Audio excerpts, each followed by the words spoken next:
everyone, I'm here today to review The Sister Pact by Stacie Ramey, and I got this book from the publisher via NetGalley in return for an honest review.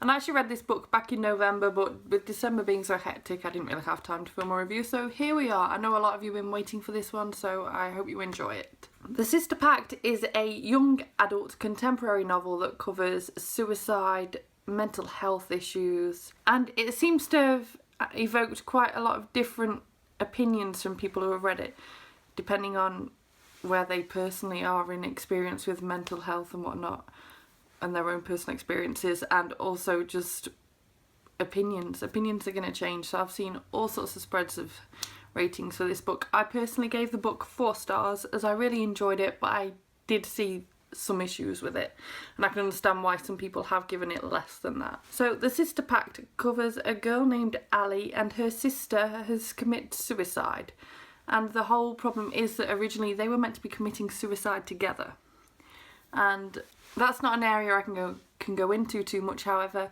basically the problem is that we meet Ali as she is trying to get back to normal and just resume normal life again. And obviously normal isn't necessarily something that can come easily to her now after this happening, and it has thrown everyone all over the place. Obviously friends are all emotionally all over the place, and family, everyone is just obviously suffering from this. But no one suffers more than Ali as she struggles to get back into school, and she struggles with what has happened to her sister and also demons that she develops of her own. So this is the first book I've ever read about suicide, and I personally felt like the author did a great job at covering the subject matter in a sensitive way, and I thought she did quite a good job on the suicide front, as obviously it's not an easy subject to write about, and it is a very delicate subject, and it could easily have been done in a totally different way and it wouldn't have worked half as well. I think a lot of people's issues with this book tend to be more on the mental illness side of things than the suicide part. The suicide part is done absolutely wonderfully. And I found that early on I worried that the story would perhaps glorify suicide a bit too much or glorify drugs. And that's not the case at all. Like, the twists and turns this book takes that teach whoever's reading this, no matter what age, I think you'd enjoy this no matter what age you are, that drugs are bad, but prescription drugs can be bad too if you don't take them as you are told to, and that's very much the key, like using things in the way they are meant to be used and not abusing. That's the word.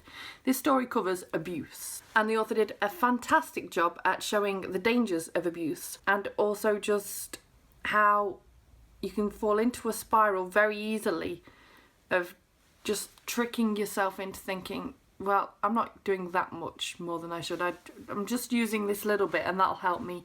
And obviously that's not a good thing. But obviously some aspects of the abuse of prescription drugs in this story has upset some people.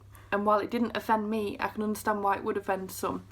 And the way that certain aspects of mental illness are sometimes talked about, again, it doesn't offend me, but I can see why it has offended people. So you just need to watch out for that. If you do have your own experiences with drug abuse, with mental illness, you may have a few issues with this book.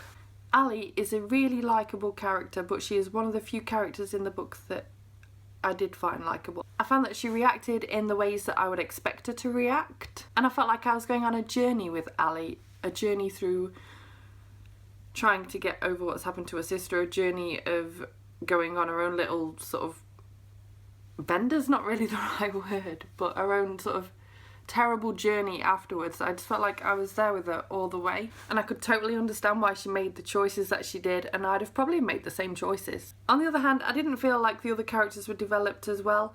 Her friends in particular were just... I couldn't always understand their motives at all. I didn't like any of them particularly. They weren't likeable characters.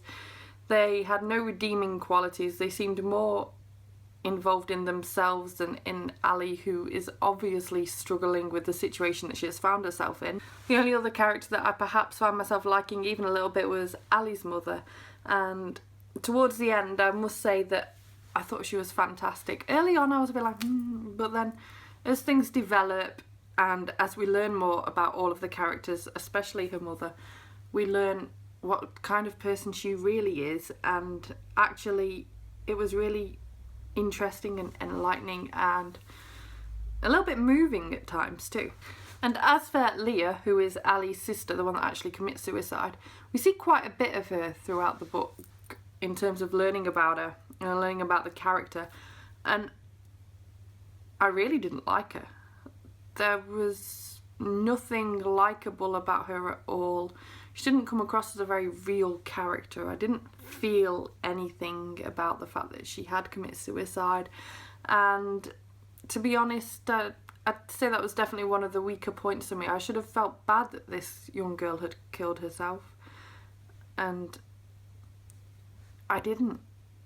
Not in a harsh way, I expected to feel more for her and to really feel for her, and I just really didn't. And actually, I found myself thinking that Ali was probably better off without Leah around. So obviously this is a really thought-inspiring and thought-provoking book, and if it sounds like something you'd enjoy, then please pick it up. As I said, err on the side of caution if you have sort of a sensitive viewpoint towards mental illness or drugs or anything like that, because this book may offend you. But if you don't, and you're just looking for something a bit more emotional, is not really the right word, as I didn't cry at this book, but a bit more thought-provoking, then you should definitely give this book a go, as I'm sure you'll really enjoy it. So thank you very much for watching. If you like this review, give it a thumbs up. If you want to see more reviews and other book videos by me, then please subscribe. I will leave links to my written reviews for this book down below, both on Goodreads, where you can friend request me if you like, and also on my blog, which you can follow. If you want to keep up with what I'm currently reading, you can again check me out on Goodreads or on Twitter, and I will see you very soon. Bye bye!